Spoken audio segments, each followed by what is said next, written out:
There are many ways we can increase our cash flow, from investing in stocks to turning a hobby into a business. But my next guest says one of the quickest paths to wealth is in the real estate market. Perhaps buying a home to resell or rent may look like a good opportunity, but what is an investment without some risks? Here to tell us about all the upsides and downsides of buying property below market value is Jordan Goodman. He is the author of Fast Profits in Hard Times, 10 Secret Strategies to Make You Rich in an Up or Down Economy. Jordan, thanks for being with us. Great to be with you, Rob. So what is the secret of buying real estate in a down market like this? Well, dealing with distressed sellers, right? If people really need to sell one way or the other, they can give you some fantastic deals. And these are the times when there's lots of distressed sellers out there. So that's the general idea. And then there's some specific ways to do it. You can do it in pre-foreclosure. When people are heading towards foreclosure, they're real eager to give you a deal.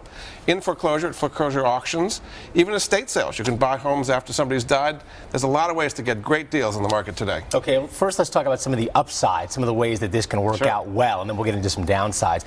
The first upside, you say, is that, of course, there are some huge potential profits when you're buying in a market like this. If you can buy it way below market and sell it, even not at full market value, but even a little bit less than that, you can make a lot of money very quickly. And what people don't realize is you don't need credit and you don't need cash in many cases, because you can have the existing owner of the property want you to get it out, and you have to put down very little, so the profits can be indeed enormous. And another thing you say is it's counter-cyclical. Is this sort of the Warren Buffett approach of be greedy when everybody else is fearful? That's right. In real estate, people are very fearful right now because values have come down so dramatically, particularly in places like Las Vegas or California or Florida. So everybody's running away from real estate. That's when you want to go in there and get really, really good bargains. The quality of the real estate's good, just the financing has been what's kind of crazy lately. Another upside you mention is, and this is somewhat altruistic, I suppose, is that you actually could be helping someone by doing this now. How so? Well, for example, say somebody's headed towards foreclosure in the pre-foreclosure situation. They're looking for a savior.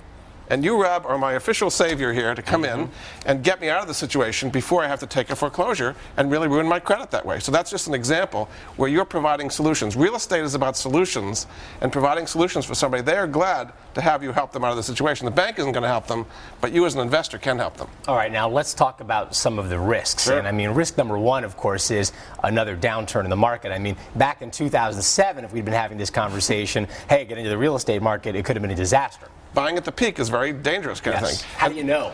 Well, you want to take a look at the demographics of the area. Are people moving in? Is there economic growth going on? Like North Dakota right now is a hot area because of oil shale. That's very low unemployment.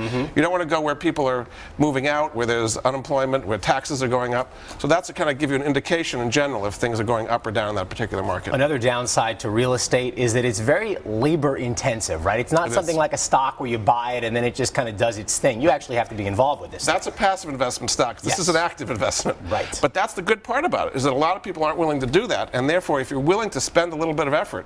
And the other thing is you have to be a people person. Real estate is not about real estate, it's actually about people. It's making contacts with the potential buyers, contractors, realtors. Once you kind of get known in an area, amazing things can happen, and that's why it is more active. You say there is a moderate amount of risk when you're buying something below market value. Why is there more risk potentially below market value? Well, it depends how low it goes. I mean, if it's way below market value and there's not further can go down, then there's not that much risk. If you buy it slightly below, then there's more risk. I mean, we've seen people thought when they were buying houses in 2006 and 2007, they thought they were getting great bargains.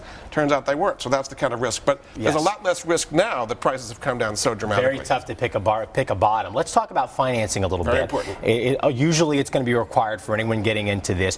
What is the best way to look at financing a real estate purchase like this when it's really being done for an investment? The best way to do it is a new strategy a lot of people haven't heard about, which is called mortgage equity acceleration. There's actually a website people can find out about it, which is truthinequity.com. And what you do is you have a liquid line on the home, like a home equity line of credit. A HELOC would be an example. You keep the income from the rental, or if you're your own home, your income in it. Every day that goes by, you're pushing down the principal. And the end result, Rob, you can pay off a mortgage in 5 years instead of 30 years with the same payment. It's a pretty amazing thing. Truthinequity.com, they can find out more about it. What about folks who have credit issues? A lot of people have had their credit hit over the last couple of years. What's the best approach for them? Well, in many cases, you're going to get financing from the seller. Okay, particularly if you've got a desperate seller, they may be willing to almost turn the house over to you in many cases. You need minimal financing if you can take over the existing mortgage. There's a lot of creative things. You can do what's called assignment, where they assign the house to you. You don't need cash or credit. So that's the thing about real estate, is if you don't know how to play the game, you don't need a huge amount of credit, you don't need a lot of cash to be very profitable. Quickly, Jordan, what kind of person is really best equipped to be trying to make money in the real estate market? A people person, somebody who really likes people, willing with people, kind of creates a community that way, and somebody who's good with numbers. I mean, there's a lot of numbers involved here. You got to make sure you do it right. All right, I appreciate your advice, and hey, maybe some new real estate moguls out there after this crash Absolutely, we've seen over the last couple of years. Okay, Jordan Goodman, thank you very much. ABC News Now, good to know.